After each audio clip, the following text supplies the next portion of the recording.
So let's spend a little while settled in a comfortable seated position. Remember that we want the weight resting just in front of the sitting bones, your hips just slightly above your knees if you can manage it, your legs more or less at 90 degrees beneath you just so you can relax. Your lower back is soft rather than tight and arched. Let it release. The shoulder blades sink down the back. And again, I know that for a lot of people can be a difficult phase of learning how to release the shoulders down the back. Most people have their shoulders rolled forward or pulled back, or usually a mixture of the two. So instead, you want to lengthen outward, softening long, and then settling down the side of your body. So that if you were standing, your hands would be resting on the sides of your legs. Not because you're holding your shoulders back, but because you allow your shoulders to open in the front and the back, top and the bottom. And then in that line, while you're sitting, you simply bend your elbows so that your shoulders don't switch position. Crown of the head floating up, released comfortably.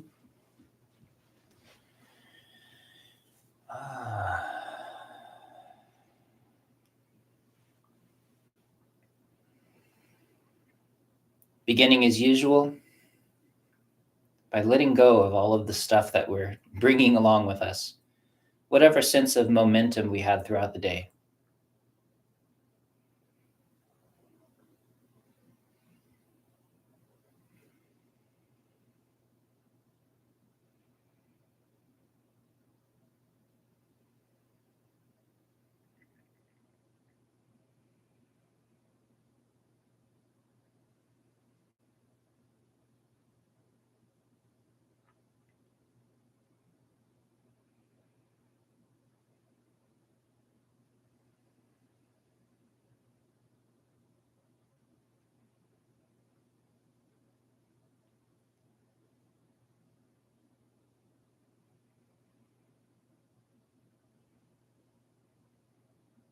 Letting yourself fall into the present moment.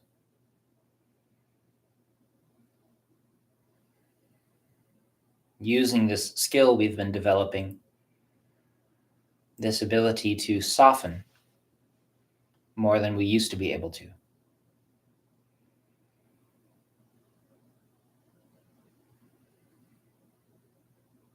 You can let go of your jaw, your shoulders, your chest.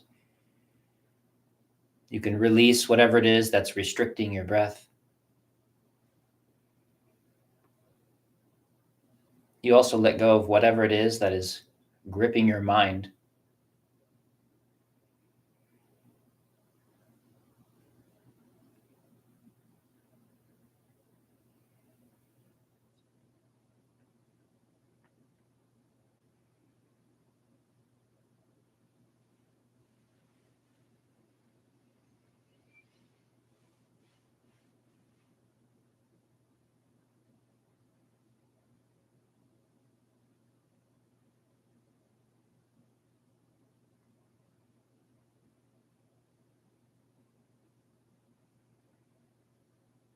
As you soften your body and allow everything to line up appropriately,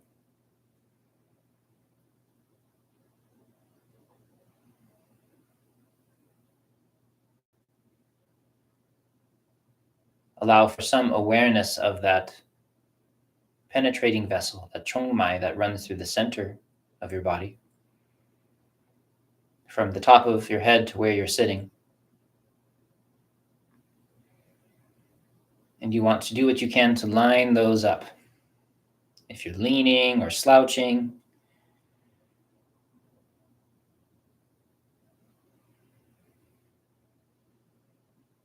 and as you open around that line and set it free, allowing it to fill, it can be as though that simple line of energy, that deep underlying quality is there, and it supports your body.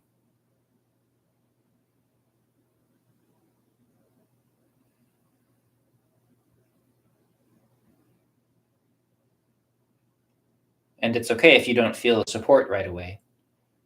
What you do want to emphasize is the getting out of the way of that center line of the body.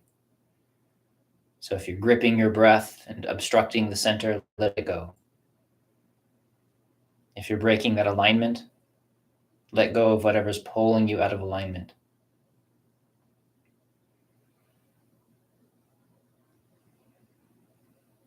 I'll talk about this a little more as we practice, but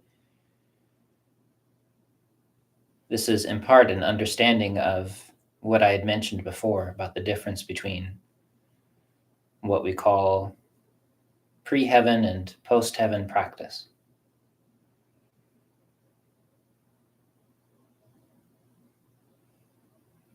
Releasing that center line.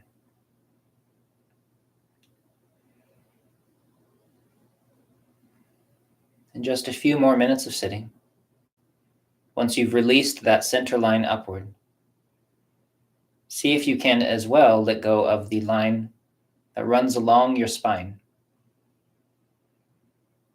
It is not your spine, but it is part of that area and how your body is shaped in that way.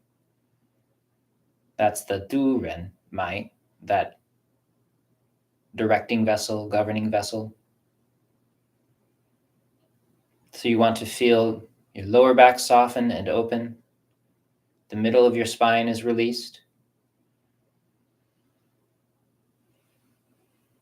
Softening that space between your shoulder blades by letting your shoulder blades sink. Softening your neck, further allowing your head to lift upward, not because you're pushing your head upward, but because you're letting go of everything pulling your head down. So now you're suspended freely through the center line, and the entire back line is free and open.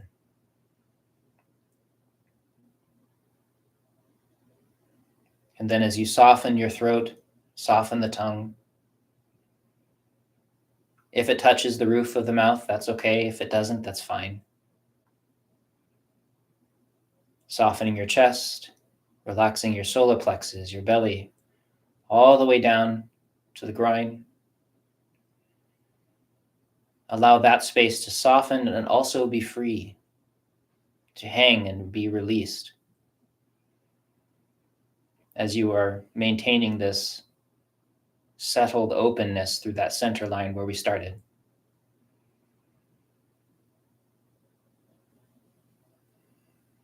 Staying out of the way.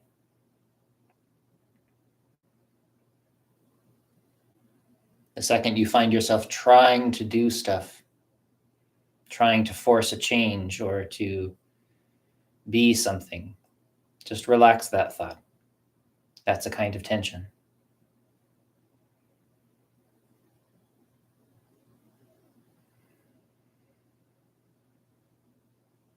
And then as you find yourself supported, perhaps you find this freedom through the spine, this sense of release and easiness along the center front. And allow that to take the pressure off of your waist, freeing up the thigh, the belt vessel.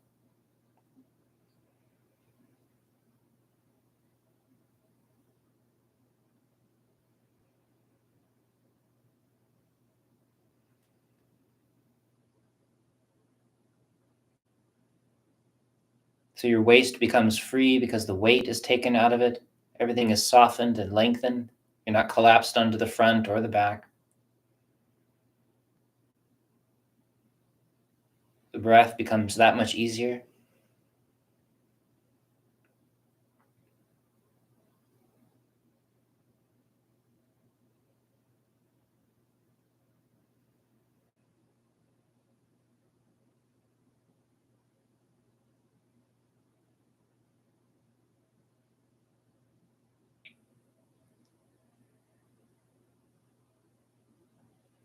And now feeling from all of that practice we've been doing, learning the channels, the yin channels and the yang channels, the ones that run up and down the legs, the body. noticing that relationship between the yin channels along those areas of the body that maybe have less of a tan, may feel a bit more sensitive to the touch.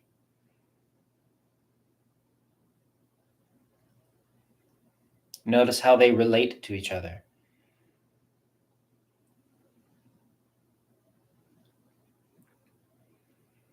As though they are all one expression of one flow.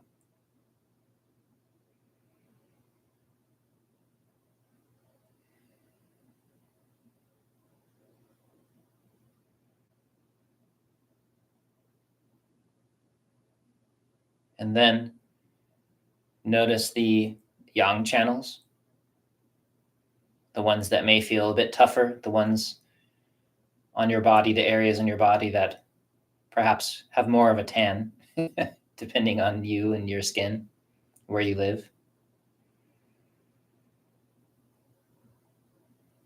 Finding those yang channels, feeling how they relate to each other, how they feel different than the yin channels.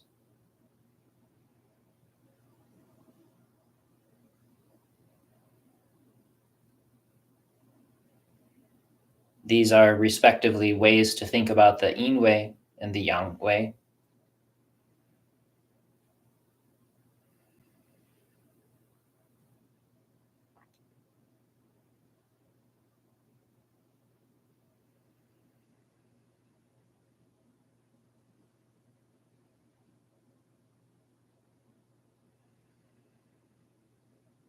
If you were to divide your body in half, if you were standing and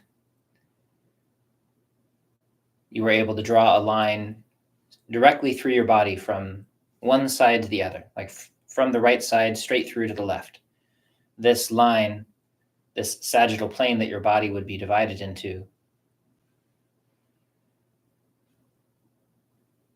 that's one way to experience these yin and yang channels. Not exact, but it's a way of thinking about how our body has gotten divided up.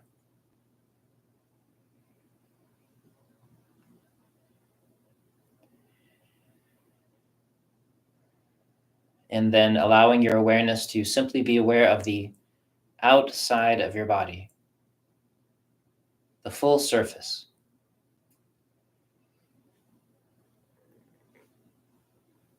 From top to bottom, you feel your whole body, maintaining this freedom in your seated posture. And now feeling the outside of your body in relationship to the inside of your body. All of the squishy spaces, the dark spaces, the organs, things that are moving and pumping, flowing inside you.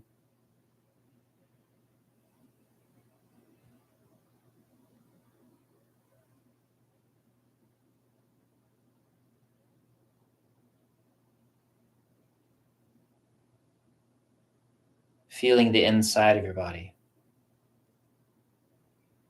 Feeling the bones, the sinews, all of those slippery connections, strong and weak, delicate and the tough. From head to toe, all the places we tend to ignore. Eventually, you're able to feel these spaces very clearly.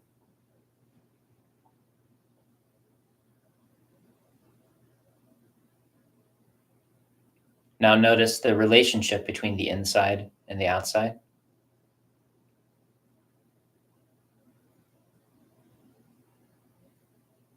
And not just the outside of your body, but the space around you. One continuous connection from the marrow in your bones and your dantian into the space around you.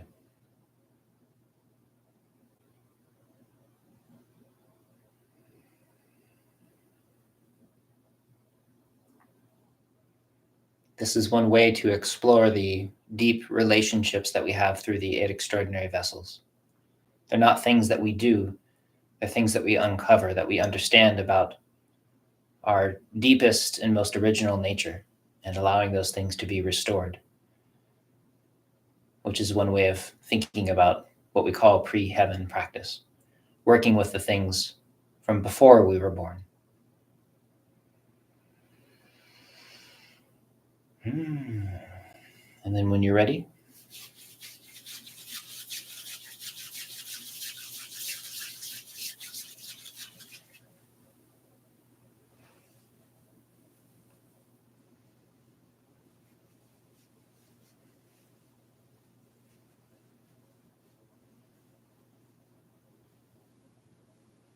softening open at the crown of the head.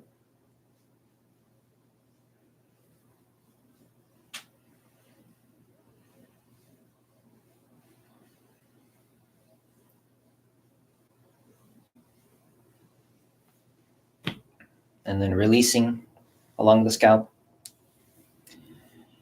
And as usual, for those people who are joining us that are new and are not quite certain of what we're doing, please do check down below the video in the comment section for a link to an introductory lesson about how to practice this set and what we're trying to do. And that will make these live sessions feel much easier, and you'll know what we're doing. This is halfway through the 100-day series, so most of the people who've been following us know quite a lot now. And we've been using this as an instruction series. So it's worth going through them one at a time, and you'll find links to all that below.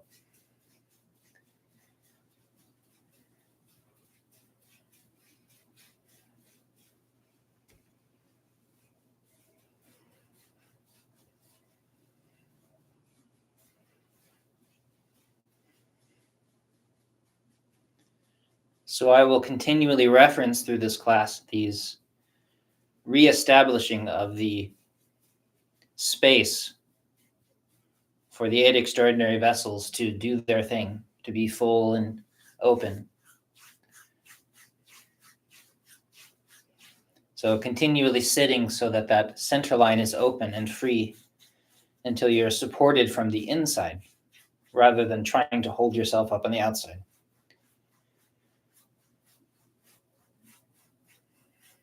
As you release the back of the neck, the base of the skull, and below C7 on the neck here, as you maintain that openness and your shoulders are softening, make space for the governing vessel in the back to be free and open. You're not trying to do anything with it. Don't push energy up or down. Simply let it be open. And that's part of what we're setting free by warming and releasing, alleviating tension in the fascia.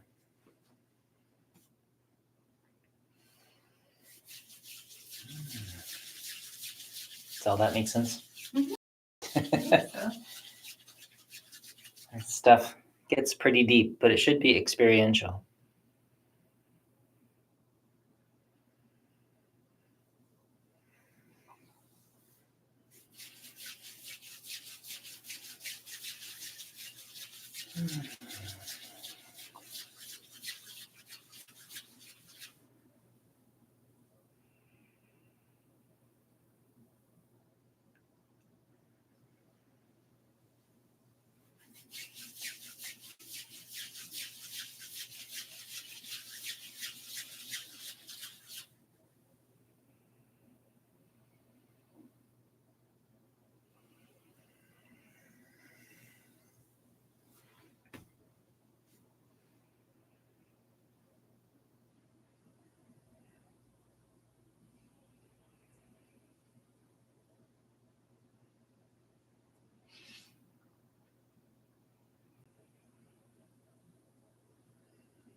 Continuing to soften your hands,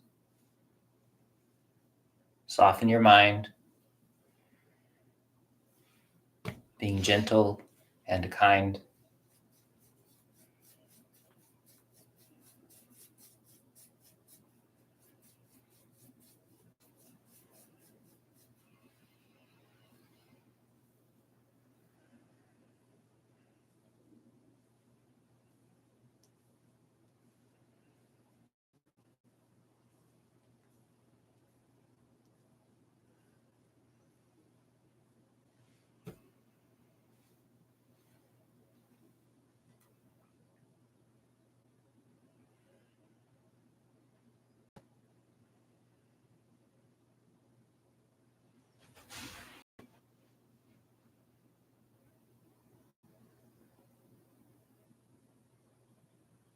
When you said you're noticing this area get plumper, are you noticing it's getting firmer as well? I think so. I have less of a sense of that and more like just the actual thickness of the skin. Yeah. Have you noticed that? Mm-hmm. Yeah, I guess it is. It does feel firmer. Just in the last few days, I'm like, oh, it feels thicker and it feels firmer. Yeah. And this, by the way, is something that we were going to ask you at the end of class. For those of you who stay all the way through, we were curious about hearing some of the experiences that people who have been doing this practice for 50 days, some of you I know have been doing it more like 40, but give us a sense of the progress and the changes that you've been noticing, because this is one of those very subtle, very gentle series. And so it takes a little while to notice differences. And I want people to know that there's actually something from all of this if you put the time in. And as well, if you've made any mistakes, if you were pushing too hard for a long time or you were too aggressive, maybe you noticed that it actually made things worse. And that's also a good thing for people to hear. But we'll talk about it more at the end, but maybe think about it as we practice and try to notice the changes as you go. What were you going to say? Oh, I was just going to say, I especially appreciate it when people recognize the mistakes they were making, because so often I'm like, oh yeah, I was doing that too. Right. But I didn't know it until they said it. Yeah. I was practicing this set for a long time with cold hands because I was doing it before my meditation set early in the morning in the hall. We'd be doing things. I'd be working and chanting and things. And then I'd go and my hands were cold. I'd wash my hands and then I'd be massaging myself. And then I realized how much contraction, how much of a problem that was creating. And then I'd meditate and get really warm afterward. And so I switched it. So I'd meditate, which makes my body super hot. And then I'd do the massage and it felt much better. But I was doing it wrong for months. And so I think that kind of thing happens a lot.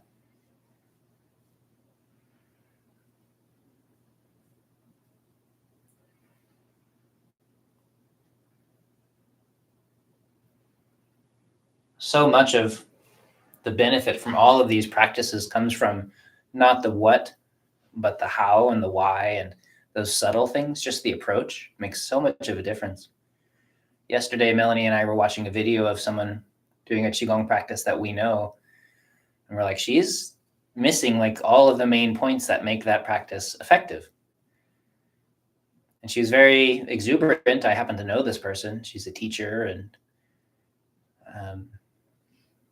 she put a lot of emphasis on making it look very flowy and beautiful, but all of the key places in her body that were supposed to be releasing weren't able to. And so understanding the mechanism and how and why just makes so much of a difference.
Make sure that you release all of the tension that you're carrying in between each separate little practice so that you don't build tension over time. Your hands and shoulders getting softer as you practice.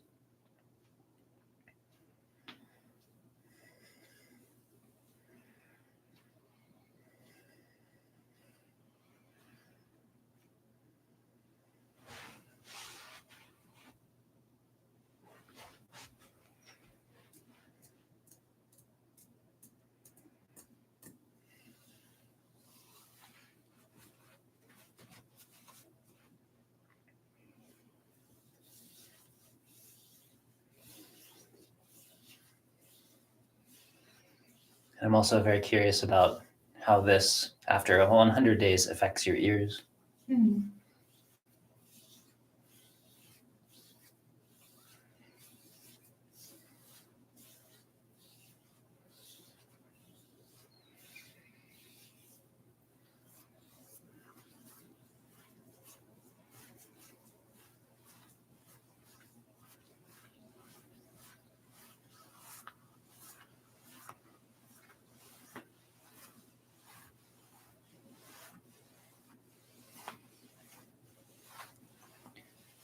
As you continue to release this conception vessel through here, this area needs to be soft and open.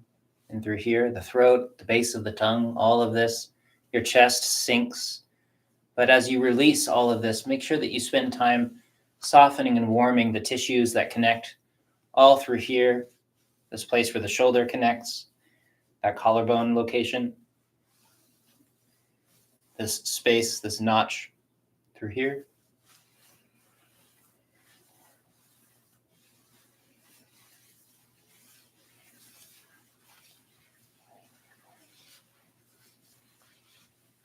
This is all able to hang and sink because you're supported through the center line. Your spine is free.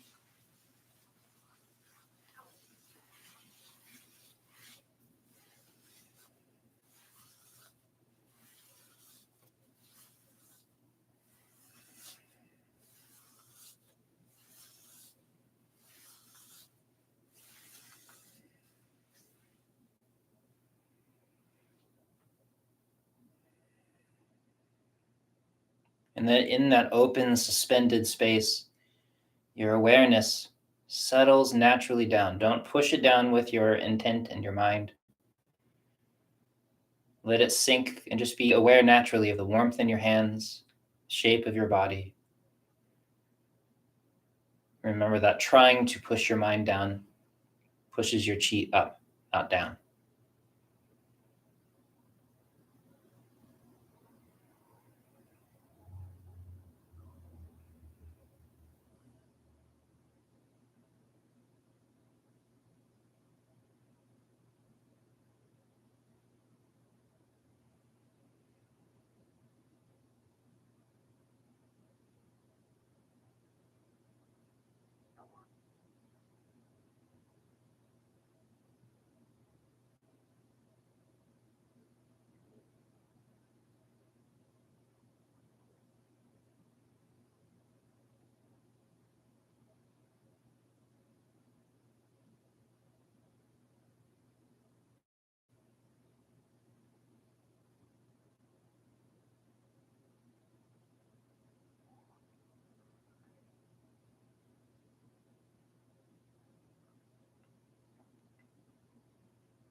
Get better at this deep settling as well. As we progress through this practice, you should be a little bit more skilled at the ability to sink yourself into your body. This deep awareness. And so we'll place more and more intent upon the capacity to let your chi cultivate in that Danxian container. This alchemical chalice.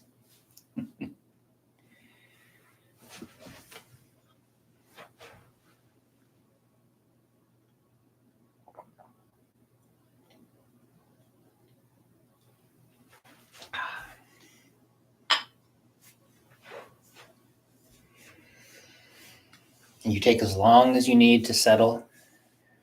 And if it feels really good and your awareness is easily soaking into that place, even though I move on just to maintain the timing of the class, please stay in that space and do that work. And if you're watching this video after it's live, just hit the pause button and continue to cultivate as long as you need to, because that's going to give you far greater benefits than the other stuff that we're doing. Cultivating that Dansyan space is really powerful. Quieting your mind, letting Qi sink and nourish.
Softening and warming. Letting everything be easy.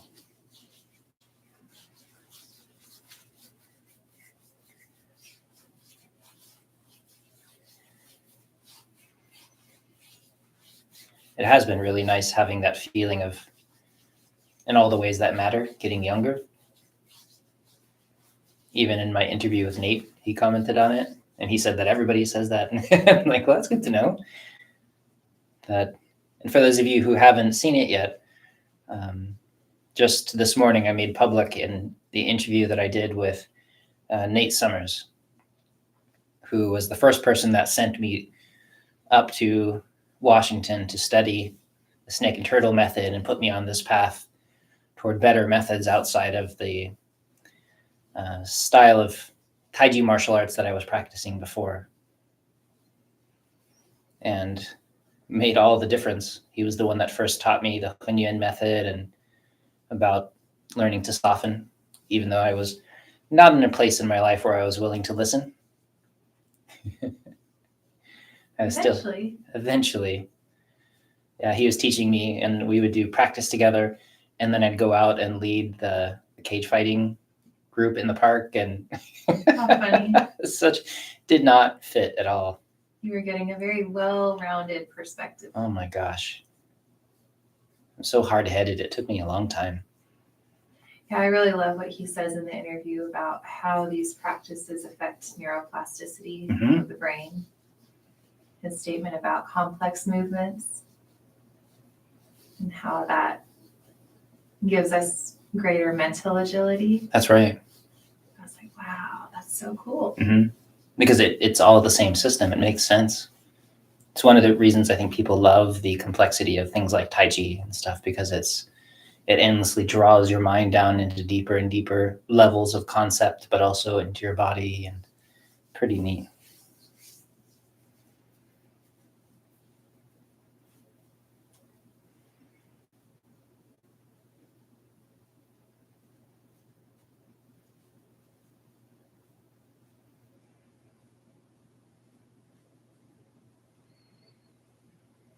So I owe Nate a lot. And if you have been learning anything from these methods, then all of you also owe Nate a lot. Maybe give him a thanks. And you did publish the video? It's already up? It's already up, yeah. I published it very quickly because it wasn't published, and then I saw that on his newsletter he said, go check this video out. And I went, oh no. I very quickly pushed the button.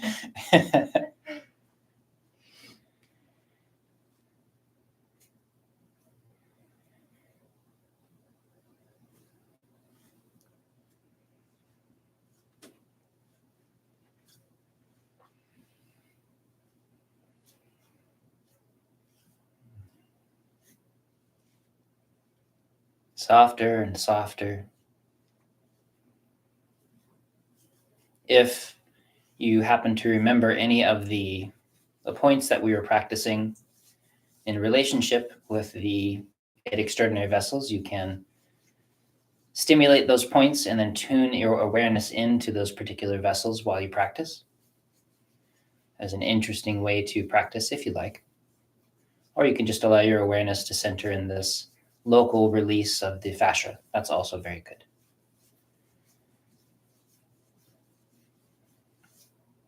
But just for the sake of learning these methods, you can do the same with all of the 12 primary channels that we were working with, just as a way to feel and relate to the body,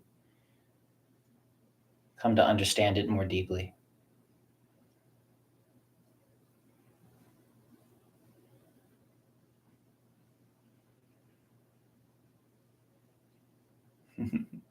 Yeah, Nate introduced me to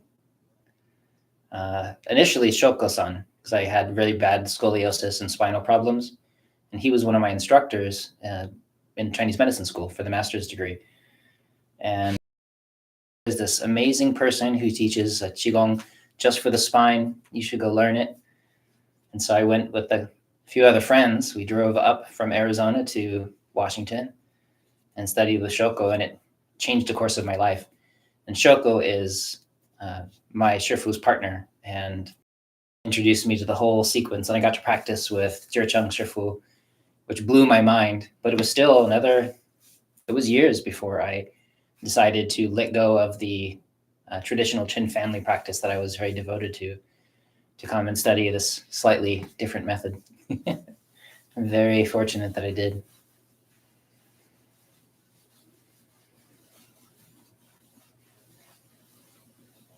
We were having a really interesting conversation with ZhiCheng yesterday about how we learn. There are the things that can be taught and the things that can be caught. Right. Maybe say that louder. That's a hard thing to hear. The things that can be taught versus the things that can be caught. Yeah. There are certain things that we have to experience directly for ourselves to learn them. And he was talking about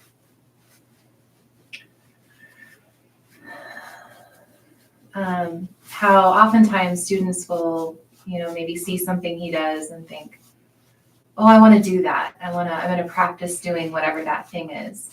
And he said, it's not actually something you can do. Whatever they're seeing, maybe it's like this deep internal skill, for example, is something that arises naturally on its own without you doing anything other than practicing the proper principles. That's right. Yeah. It's a thing that grows from the ground of us laying the constant ground of presence and stillness. And from that space, skills arise. Yeah. Do you want to share the example of your carpenter teacher? Oh, we have one example that my Shifu talked about, because I've had the chance to study with various masters. Remember, that's been a hobby of mine. Very lucky. And one of the masters that I feel so fortunate to have studied with is a master of traditional Japanese carpentry. And if you look up JapaneseCarpentry.com, that's his website. I got to apprentice with him for over 3 years until COVID came. And I learned a lot. And he was a deep master of his skills. Not a traditional internal martial arts instructor the way we think of it, but he taught internal skills. When he and ZhiCheng Shifu talk, they talk about the same things, just the method they used to get there was different. And one of the skills that my instructor, the Dale Sensei, showed me was, while I was sharpening, and you spend a lot of time sharpening and taking care of your tools, crouched on the ground, working with a chisel and a various series of whetstones. And Dale, from the other side of the workshop, without even turning around from what he was doing, was able to tell me he was correcting my sharpening, the angle that I was approaching it with, the speed, the pressure that I was using. He knew which whetstone I was working with out of the series that we work with. He knew which size chisel I was working with, the angle of the chisel that it was supposed to be. What else did he correct? He corrected my posture. He never turned around. And he didn't see you at all. He didn't see me at all. Just through hearing. Yeah, because the way the shop is set up, I was like around the corner in this my little sharpening corner spot that I set aside. He told me like I was using too much water at the time. It's just amazing. And he did that kind of thing a lot. And it was just from this accumulated skill he has of spending so many hours doing this skill. And that's one of the things that Shifu talks about, is that there are certain abilities that you could never teach that to somebody. But it's a thing that grows from proper practice and just paying attention and doing it and doing it and doing it. And so a lot of what we're learning in this particular class, this format of doing it every day, is we are learning to have that regular, consistent, dedicated practice. And even if you don't quite develop the skill of softening your hands or softening your fascia, if you can develop the skill of, I get up, I go and I do this practice every day, that skill is world shattering. It changes everything. Completely transformative. And it's one of the most grounding things you can do, this consistency. Even it doesn't matter what the practice is. It gives you a shape to your day that wouldn't be there. And it's highly recommended that you cultivate it. And so whatever it is that you choose to practice, these skills begin to flower out of that ground that you're preparing over the course of years. And they're things that you can't teach to somebody else. They would just have to spend all of those thousands of hours doing the work. So do the work. If you watch the interview with Nate several different times, he looks at the camera and goes, practice.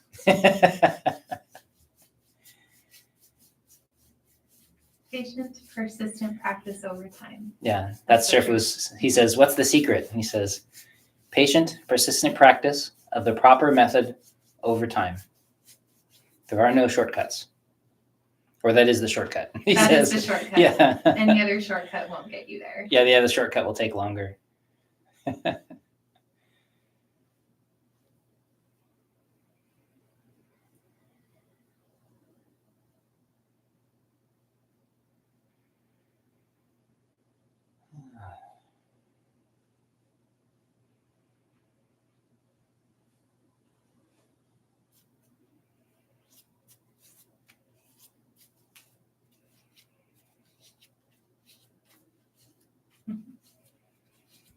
What's that?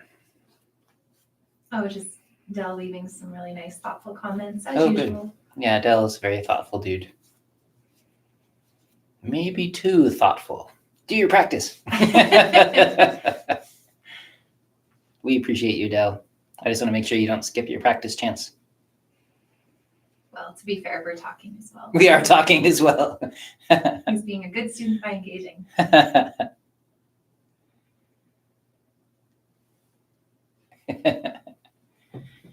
Oh.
Remember that you're releasing this space and through here that tends to be bound up on people because of standing this way their whole life.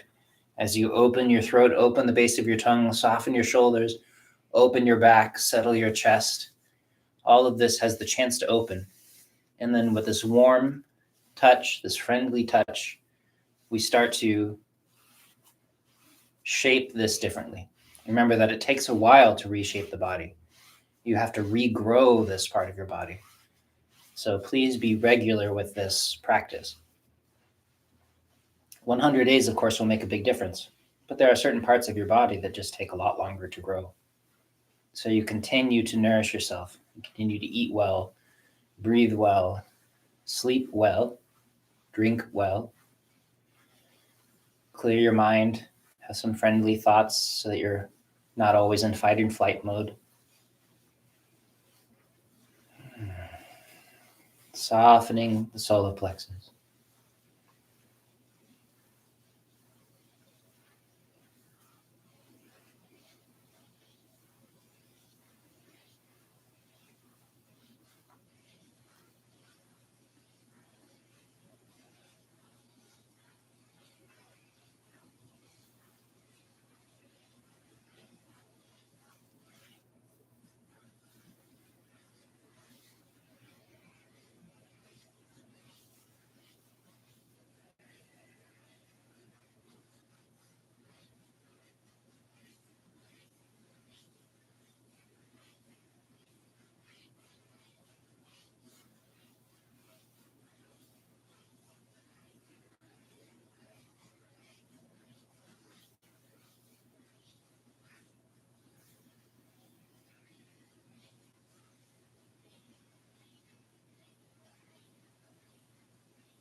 Continuing to allow your awareness to soak in, to soften and open while maintaining this proper upright position.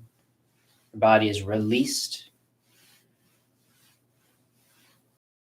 Back are released. The sides of your body soften. And it's like your body gets a little bit wider because you're able to soften from the inside toward the outside. All of this constriction of our fluids and all of our delicate tissues that we tend to pull toward the center, and we don't let them go. We release all of that. And it's like we begin to fill out the space that we're in. This can include the breath. The breath will start to soften into these areas that we let go of. And here, as you soften around this waist line, this belt channel, thigh, all the way from underneath your ribs down to your hips, softening, letting all of this go. And notice that it closes and compacts if you were to crunch yourself down and compact yourself and be stuck in this area so you can't get into it. But then as you let go and your body lets upward in the front and the back, again, not holding yourself up, but releasing yourself upward, this space opens and suddenly it's soft and your breath can move through there.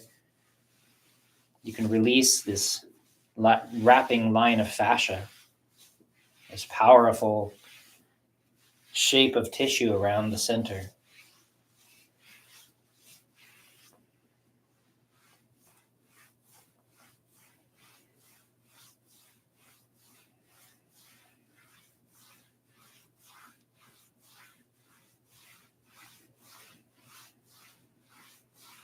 Your awareness soaks into that space just beneath the skin on top of the muscle, but also the space between the other tissues, between the muscular lines. It's all of the empty spaces. Talk about this membrane, this quang. Fluid moves through it. Qi flows through it.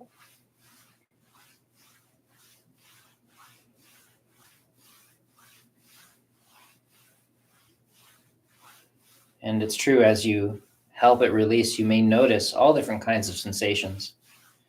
I can't tell you what to feel because it's simply how your nervous system and how your brain is interpreting what you're feeling. Some people get strong senses of heat or tingling or movement, releases of pleasure. Some people see things. Some people have emotional releases. It's all fine.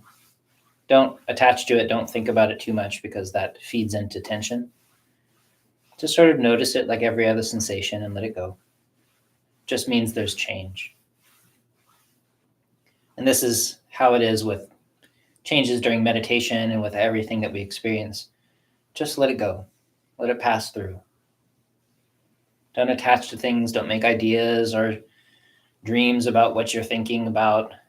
Don't attach to your experiences or make up stories about what that means and how it is and how it relates to you. All of that stuff just never ends. It spirals and turns into a mess inside. We want to let all of it go. Just be here, be clear, be free of all of that.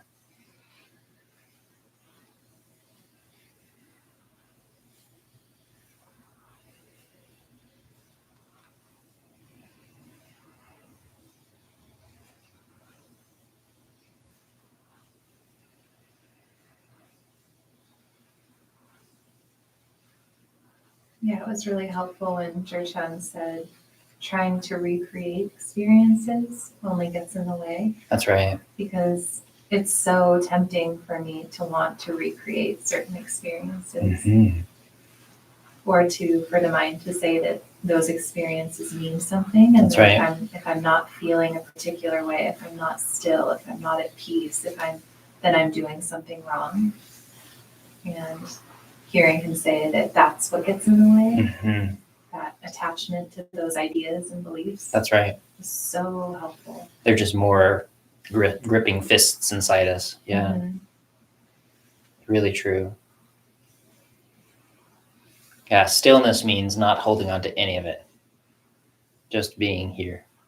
Things flowing past.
And remember, we don't spend much time in this inguinal crease here.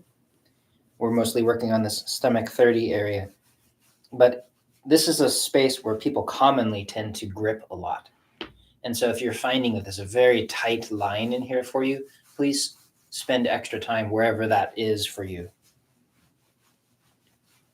We just have to pick areas. Otherwise, the set will end up taking 3 hours. But please do make it work for you.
Just a reminder as we soften around the lower part of the body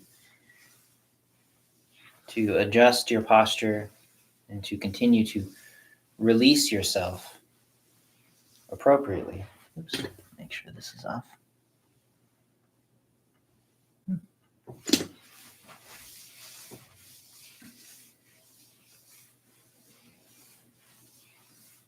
I forget to put my computer on Do Not Disturb when people try to call in.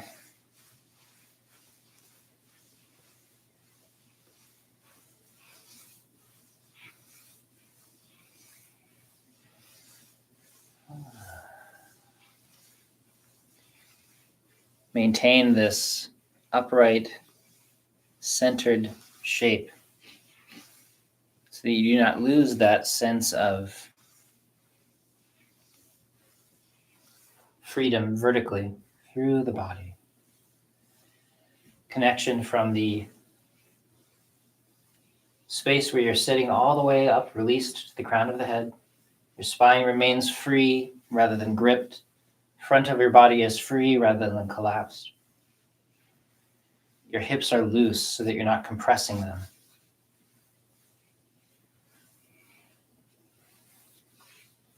Your mind stays soft, present.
Remember to keep your hands very soft. Gosh, after an hour of practice of this, my hands feel like warm and moist and plump and so nice. I know it would be easy to spend the time gripping with your hands and tightening your fingers. So you want to do the opposite.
Remembering to take the time to open your foot a bit now that we've been working on softening the feet and releasing pressure. Find any places in your foot that may feel bound up or especially tight and help release that. We were watching a show just a couple hours ago, and there was a view of one of the actresses who had her shoes off and her feet were up, and her feet were just frozen in the shape of like one of those little pointy shoes. The toes were. Yeah, they were all crumped in the middle. It was very sad looking. And you want to let your feet open and spread. You should be wider at the top. Again, everyone's body is different. So if your body is just shaped differently, don't let me shame you. And if you can, you want to do some healing on the shape of your feet so they can interact with the ground in a more way. Your feet are like hands at the ends of your legs. You want them to be lively, not like hooves.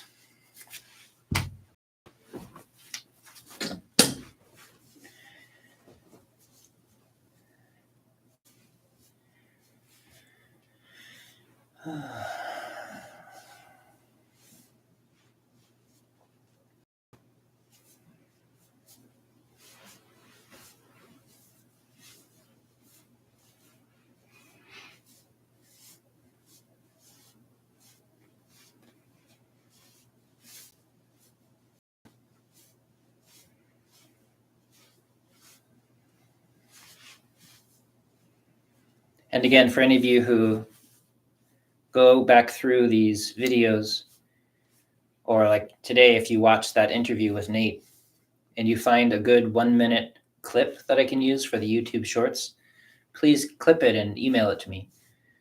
And that way I can use it in the YouTube shorts. Because I just don't have time these days to go back through all the videos and hunt through them for for shorts and things to put up. I'll do that today. Really? Yeah, there's a couple I have in mind. I remember you mentioned one, yeah. The difficult part is finding these little clips that will make sense. Just, someone comes in and that's all they watch, and it's not some strange section of a discussion. People need context. And often the long format things that I do, they're all these long discussion pieces, and so it's hard to pick out sections. Easier with things like this where you look at the camera and say, practice. You can cut that out.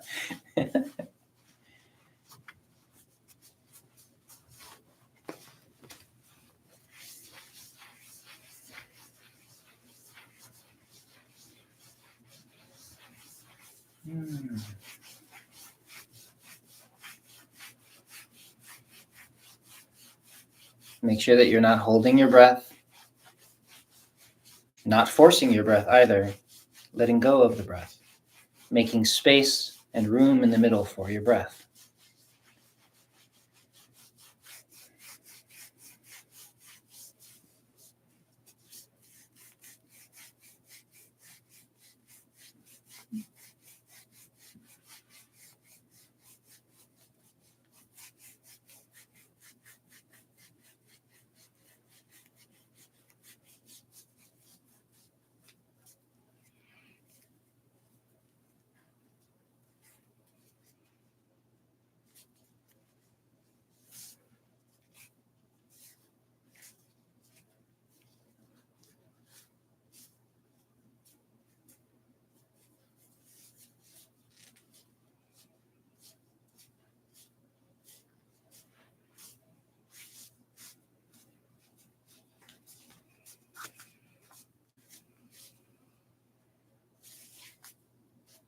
Softening open your feet as best you can. If your feet are still too hard and they haven't quite learned how to soften enough yet for you to move them, then just keep up with this practice, and hopefully in another 10, 20, or even 50 days, they'll be more malleable. And then you can start to work with them and move the bones around a bit. You don't have to force things. You're not trying to stretch things. You're just creating movement in places perhaps that's been frozen for a long time. This is one of those areas that gets blocked in people.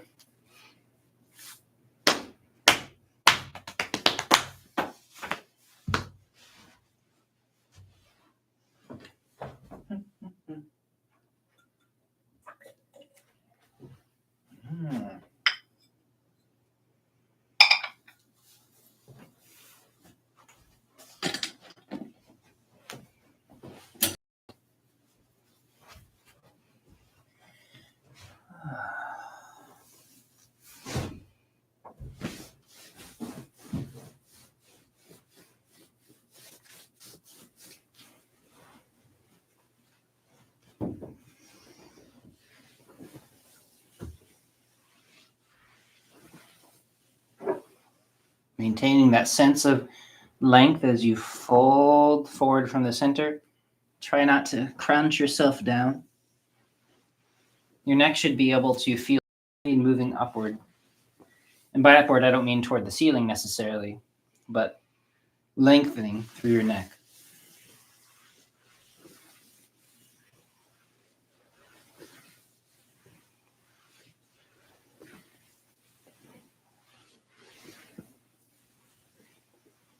Thighs are soft as you lean forward.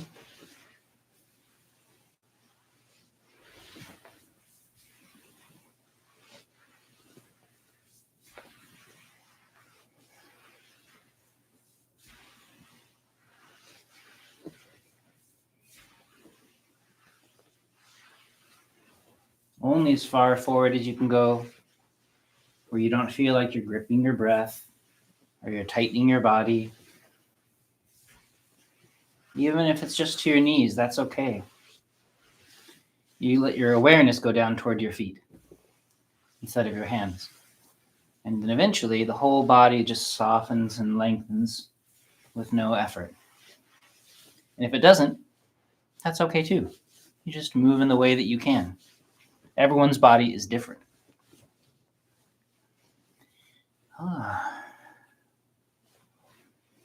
We want to learn how to release your body, not some imaginary individual. It's the same with different minds. There are some minds that are especially tense and stiff. Maybe they're shaped differently. So we want to honor those as well and find our ways to stay within the principles and to allow that mind to soften.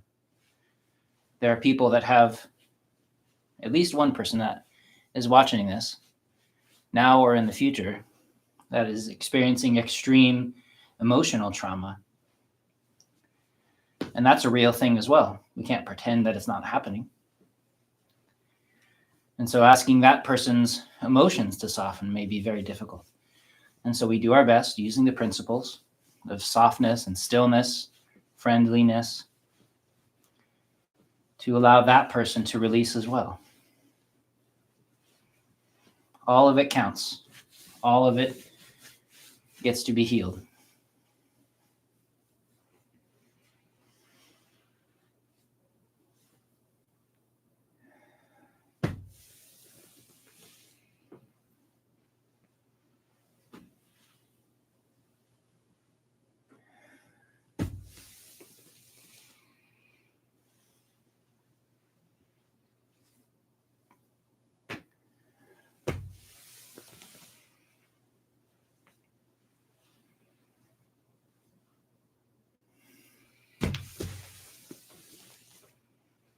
Only as far, again, as you're able to. You extend upward, your shoulders are soft, your neck is released, everything is soft. And then you fold forward and fall only as far as you do. Livening up your feet.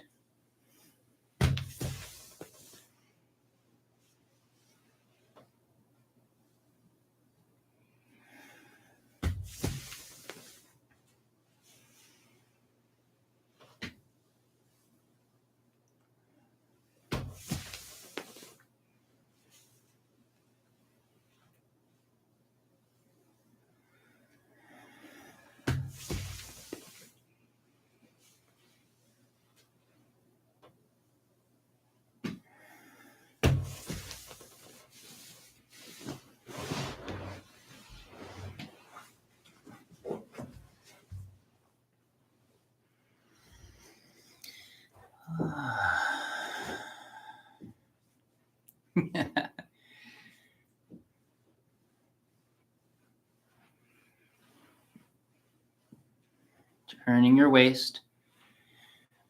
Again, you don't have to sit flat on the ground the way I am. It's usually better to sit up on something, either a chair or a big cushion, so that your hips are above your knees and your lower back can soften.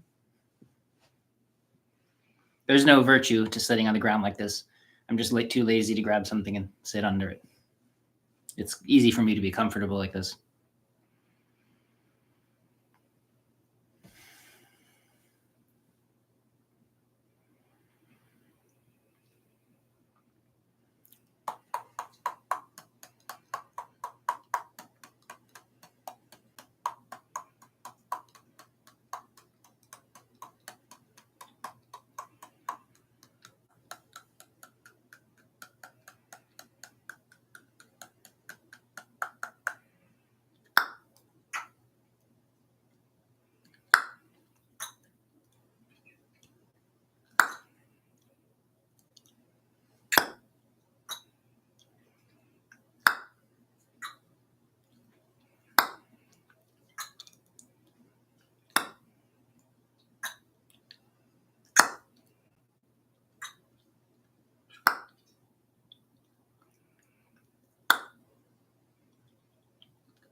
If you'd like to, you can lay flat for a little bit.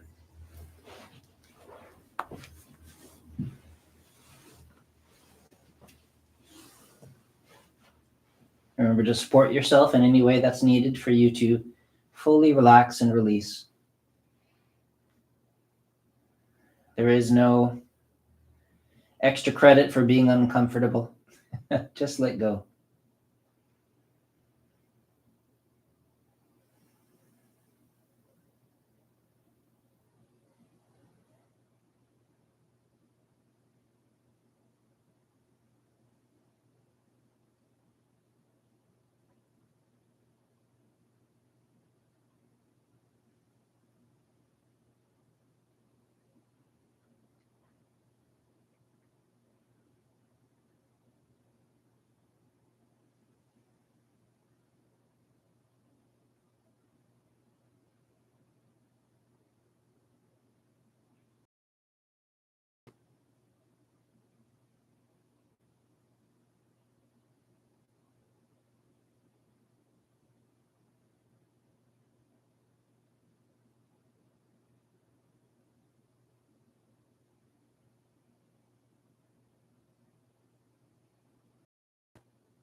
As you return, if you'd like to sit up, of course, feel free to do it. But if you just feel like laying down for a while, that's okay too. And allow your awareness to expand from the center out through the body,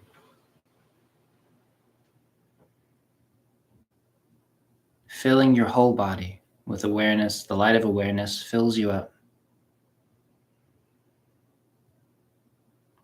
Let that awareness expand into the space around you without losing the awareness of your actual body. It's possible to become aware of your whole body at once as it unifies.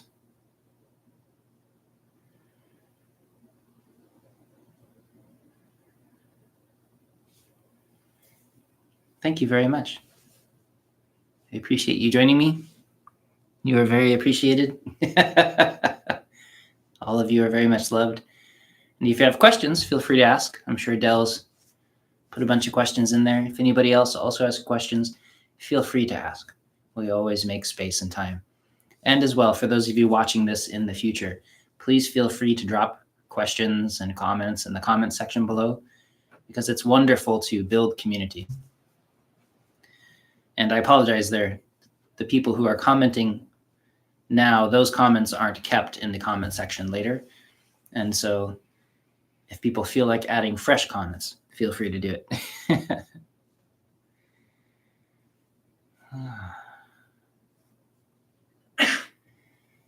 Do you feel like sharing some of the questions? Sure, yeah. I was just looking through the chat here. Mm-hmm. Mel is a much faster reader than I am.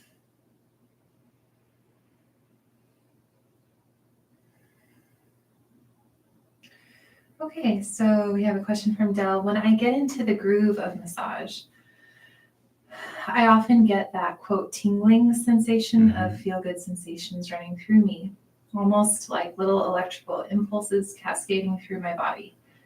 Is this significant of change occurring, like my body taking a new shape, or not really? Well, I kind of mentioned that the idea of chi sensation earlier and other sensations that we want to kind of just let them be.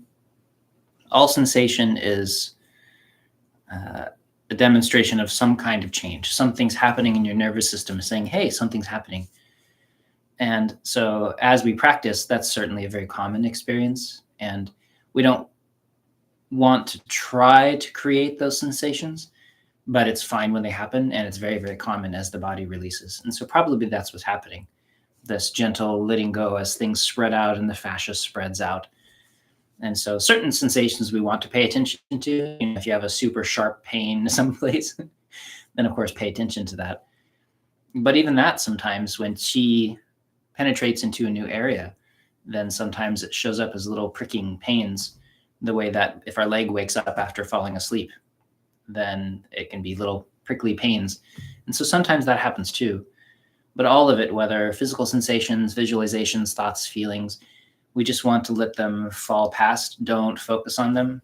And like Mel was saying, don't try to recreate them, or because that way lies lots of problems.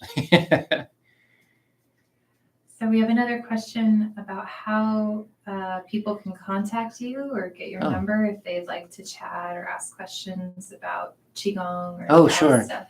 Well, best way is to usually send me audio voice messages just to my regular email.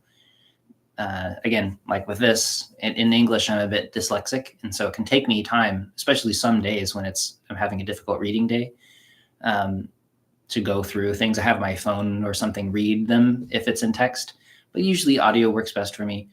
But I don't really ever have the time to chat with people. The only person on the phone that I ever chat with, other than Mel, is my teacher. They're pretty much the only people that call me, especially in the places that I live. The connection isn't very good anyway.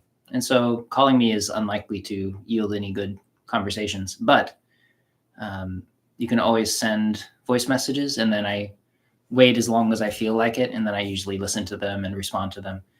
But I never connect or do social media things because it just takes too much energy, and all of my social time is already filled up. So feel free to send messages anytime you want, either you or anybody who's listening to this in the future. And then when I have the time, I listen to them.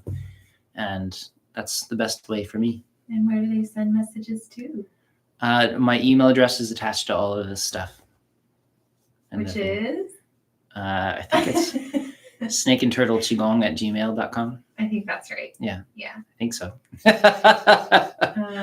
Okay. What are your thoughts on applying Qigong principles to yoga? Seems like in yoga there's a lot of tensing. However, the stretches are good for the tendons and ligaments. However, most yoga stretches I notice require one to tense the body unnecessarily. What if one applied Qigong to these parts of yoga? Yeah, yogic methods are different than this form of Daoist method, because with Daoist method, it's always about making space, and we're trying to unite the whole body and the mind. And if you read the Yoga Sutras by Patanjali and the system that yoga, and we're talking here about Hatha yoga, the physical stretching yoga. There's lots of different kinds of yoga, just for those experts who are rolling your eyes right now. That system, and actually it comes from a lot of the Hindu backdrop, they see the body-mind differently. And so there's no problem trying to separate, trying to make distance and connection. A lot of people that practice traditional Hindu methods and even the old styles of Buddhism from India, there's this sense that the body is nothing, the mind is everything, or the soul, or some idea of transcendence is a big part of their practice. And so the body is just a thing to be used and discarded. It doesn't have meaning, and much less polite ways of saying that. And so some of that idea gets into yoga, this mind over matter quality, this thing that the body is just a structure that you transcend as quickly as you can, because this is all terrible. And that's a philosophical way of seeing the world. Who am I to say what's true or not? That doesn't resonate with me, which is why I left Buddhism the styles of Buddhism that I was studying with in the first place. And so within a lot of yoga traditions, they'll use one part of the body and pull from that against another part of the body, squeezing things toward each other. They use, to use our language, like a blockage of chi. They'll squeeze chi from one place into another place, trying to force it open. They try to force spiritual openings through pressing upward. This is a lot of the Kundalini method. And these are all things I did a lot as a kid. And we would say that those methods in general can be harmful. In the very least, because you are disrupting that relationship between yin and yang by trying to push one against the other, by trying to force the mind out of or separate from the body, or to force the body to do something because my mind says so. Like all of those qualities of one thing against the other are the opposite of creating a harmonious cycle, of reuniting all of that, reuniting ourselves with nature around us, this unification with the Tao. And so, not to speak for all Taoists and everybody everywhere, this is just my small experience and opinion. And in my opinion, there are other ways and better ways to open and stretch the body, with some physical therapy things maybe separate from that. But yeah, this thing where we try to force change into our system can be harmful, both because of the way we're approaching it. It harms how we see ourselves in the world, but also it harms the body directly by trying to force things open. And so trying to think if I answered all the pieces of that question.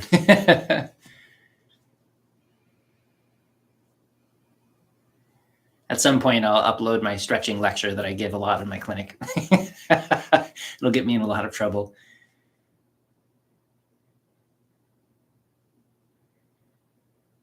Do you think that I answered all the pieces of that? I think so. Yeah, Del says, yeah, I noticed that too. It really seems like yoga philosophy could use a software update in terms of energy. It's definitely a different way of seeing humans and the relationship to the world, what it means to be our better self. It's one of the reasons why a word like enlightenment, which I hate, it's tossed around a lot. And in every system, it means something different. Because in one system, it means to completely transcend the body. Maybe you become some sort of superpowered ghost that wanders around because you've literally separated the mind and the body. Another system means that it makes your body live forever. And now I'm immortal because my body's living forever instead of just my ghost wandering around forever. I mean, just those two things, the words are often used the same way, but they mean completely different things. Or in some more of the systems that we tend to work with, it's more like immortality means that we are becoming free of the aspect of us that is always dying and being reborn. It's a way of talking about it. And so, yes. And again, this is part of my general sense that a lot of the superpowers and the magic that people talk about are not true.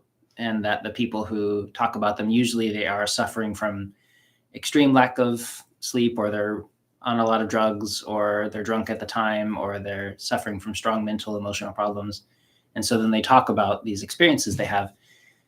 And I've yet to come across a person that just demonstrates it to me in a calm and direct way that has any meaning.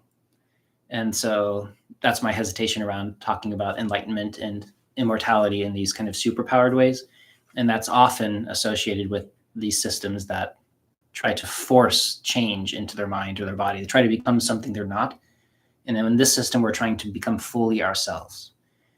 Instead of becoming superhuman, we become a zhenren, we become a real person. And they're completely opposite philosophies about what we're trying to create. And when you say that we're trying to become free of the aspect of ourselves that's always dying and being reborn, what are you referring to? No, please go for that. I'm assuming that you're referencing ideas and beliefs and attachments in the mind that, of course, are always rising and transforming and dissipating and And then there's just what's left, which is our real selves. our real self. That's right. And I try to draw you out because people, one of the major forms of feedback I get is that people want more Mel. They say, give me more Mel. Oh, I'm so sure. And so that's a really big discussion point.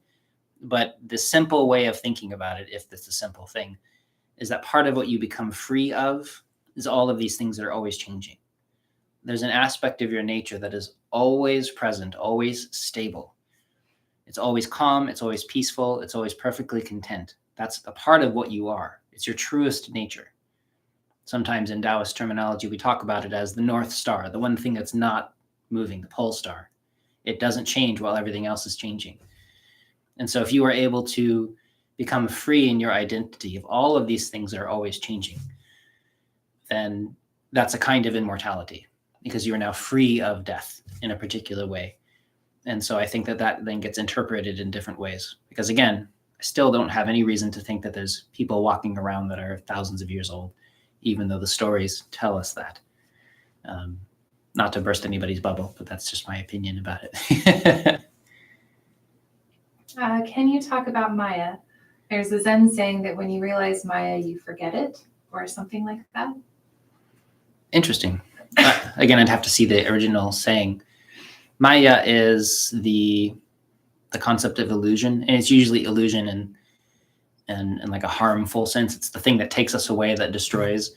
And in a way, you can say Maya is all of those things that are dying that we talk about it. And so when you are able to see the illusion, you see through the illusion. And so the illusions don't bother you anymore. So if you see Maya for what Maya is, Maya goes away. It's not that you stop seeing the world around you, but you stop thinking that the world, my idea of the world, is real. The world itself is real, but my thoughts about the world are not the world. It sounds like a very silly thing to say, but you might be shocked to find that that's what causes essentially 100% of all of the problems in the world.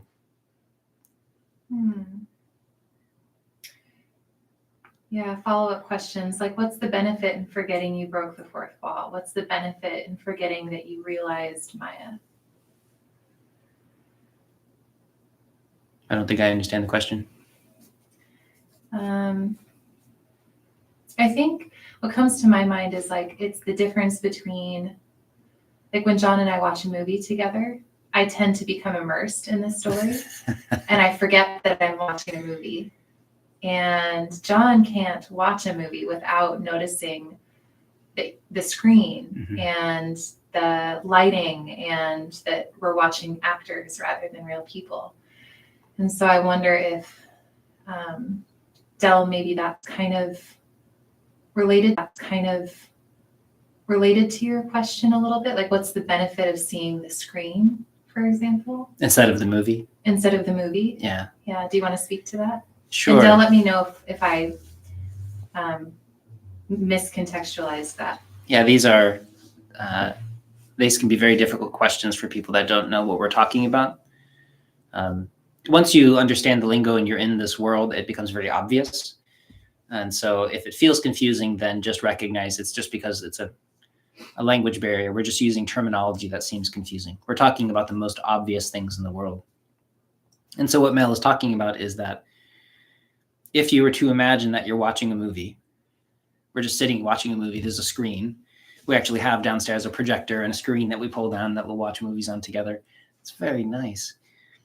And there's the projector that's going on, the light show, and there's a screen and lights are flashing on it that's portraying a movie. There's wonderful sound.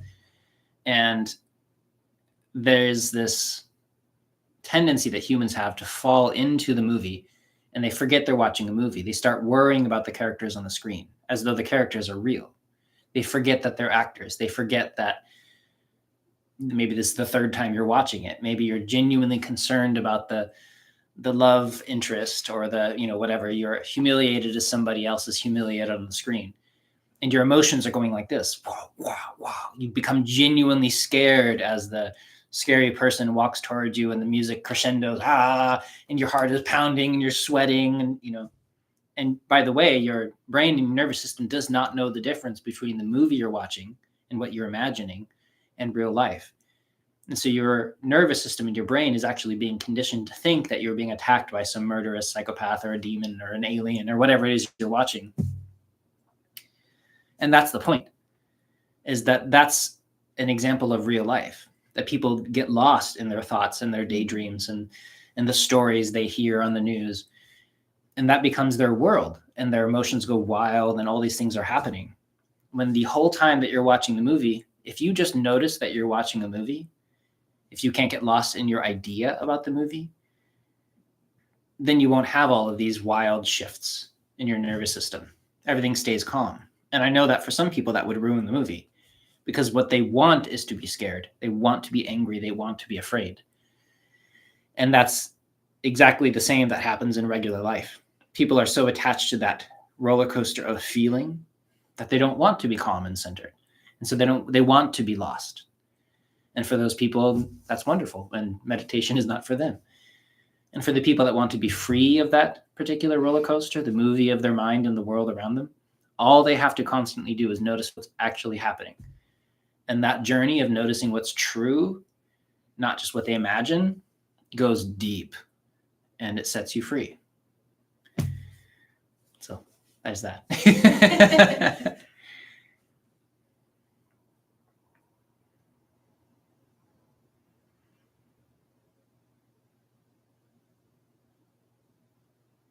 I don't know if there's anybody else here, if it's just Del and me and Mel hanging out in the room. Looks like there might be a couple others, Oh, but okay. I think that is all of the questions I'm seeing. So maybe we'll give it another minute. Okay. Thank you for a good halfway point in our practice series, friends. It's a lot that comes out of this regular practice, and it's wonderful that there are people who will just consistently do the work and just be here and let things change. You just water the plant, and it keeps changing. The plant grows. We don't do it. You can't get on top of the plant and pull on it trying to speed it up. You just have to continue feeding the plant, watering the plant, putting it in the sunshine, and things heal on their own. And so the faster that we can let ourselves be slow, the better. It would seem the Zen saying is telling one to allow oneself to fall back into the illusion. That's interesting. Yeah, I wouldn't know why they would say something like that, if they're telling a joke or what they're saying. Eventually, after awakening is complete, you just fall back into regular life. But there's a time when everything, you see the illusion, and then you are it, and then you get to live your life. Once you're free, though, you can't fake your way there. It changes quite a lot. I mean, it is true, and at least in my experience, that I continue to fall back into the illusions of the mind, the delusions of the mind. I assume out of habit, that kind of conditioning that takes a while to dissipate. And I think it is maybe wise on a certain level to just accept that will happen and allow that to happen. And, because eventually I think like what I discovered is that there's no one here doing anything. There's no one deciding whether or not this mind falls back into illusion. It just kind of happens. And so not up to you. That's right. Yeah. And so I think there is some wisdom to seeing that and kind of just allowing everything without getting duped by it. So once you do recognize that, oh, there's an attachment here, there's a contraction happening in the mind, there's a belief that's causing all of this suffering in the body. That's the practice, is just simply noticing that. It could be. Each time it happens. It could be, yeah. In my understanding of Maya and the old Pali way of talking about it, it's Maya Pali or Sanskrit? I think it's both. But it's like their trickster god. It's the one that's fooling you all the time.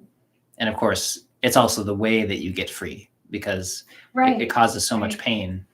Yeah. So in the way Maya and all of the samsara, all of like the pain in your life, from this Buddhist perspective, it causes suffering because you're believing in the storyline. And then the suffering is what's constantly bringing you back because it hurts too much. And so you pull yourself out of it until you get free. And so that's that statement, samsara is nirvana. Like it's that process of becoming free. But so Maya ends up being your friend. And we do love the world. The world is the way to freedom. Yeah, Del, if you find that quote, I would be really curious about it if you feel like posting it in the chat. I keep asking him to post like if it's in Chinese or Japanese, post the original so we can actually read it. Not just translation of a translation. You know? It might take us a while to translate, but yeah, we'd be happy to do that because this is like our favorite subject. So. Yeah. Good questions. It's really good questions. Yeah. And if, at least with the teachings here, I want to make sure that I'm not just being another person putting forward like a quote that's a bad translation of a thing that's a translation, because it kind of gets mixed up, and I don't want to put that kind of stuff out there in the world. We can always go back to the original and just look and see what it says. Thanks, everybody. Enjoy your practice. Congratulations on day 50. Congratulations on day